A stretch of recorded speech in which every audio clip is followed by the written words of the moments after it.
Here at McLean High School, Mr. George's class is repurposing a pinball machine.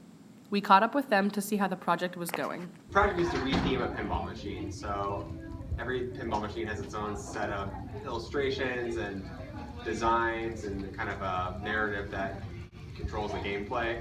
So we bought a used one off Craigslist that kind of had a boring narrative and story, and we are taking the machine apart and came up with an original theme that the students decided on together, and they're now in the process of putting all the illustrations and graphics and design. In order to complete the project, the whole class had to combine ideas and work together.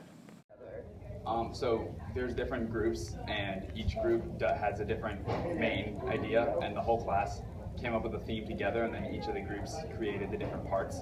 So they all fit the same theme the class created, but we're assigned different roles on the project. We have team leaders, and other people combine the ideas and they give them to the team leaders, and then they combine them and make it into one product that has some of everybody's ideas.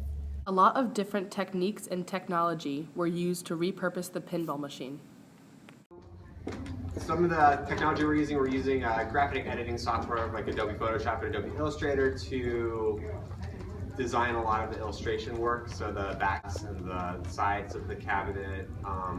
We are using some 3D modeling software to reproduce some of the parts for the machine, so the bumpers and the drop targets and all of the little plastic things that kind of are on the pinball machine are being rebuilt in CAD programs and then reprinted with new designs on them. And then there's a lot of actual manuals, kind of studio art skills, like cutting materials with shop tools and painting, drawing. A lot of kind of traditional art making media is also being used.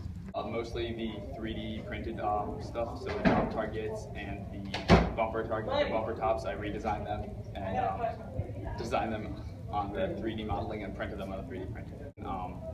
I did the design, and they came up with the ideas for the symbols and patterns that we put on them, and then now that I'm the group leader, I've just been working on it for the past few weeks.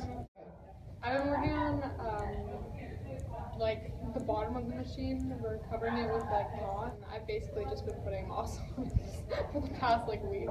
So it takes a while. It's a lot more work than I thought it'd be, but I'm working on it. The creators of the pinball machine faced many challenges during the project. For you? The hardest part was definitely using the 3D modeling tool, because I used it before, but never to do something so detailed as this.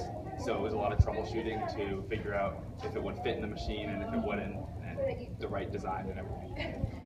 Probably combining everybody's ideas into one to make it a seamless thing, because we started with everybody having a different idea and we had to make it one seamless. The hardest part has been like communicating ideas and stuff. Also like ordering the materials and figuring out which materials we're using, because there's not a lot of communication. Overall, the pinball machine is turning out just as planned. So far, I like the outcome a lot. I like the color scheme that we decided on, and so far it's shaping up pretty well. I guess we'll see with the rest of it, but I like it a lot, how it is right now. It's definitely really exciting to look at it come together, and it's it's exceeding what I hoped for and I had high hopes. Signing off for WMHS News, this is Karynne Baker and Lydia Erickson.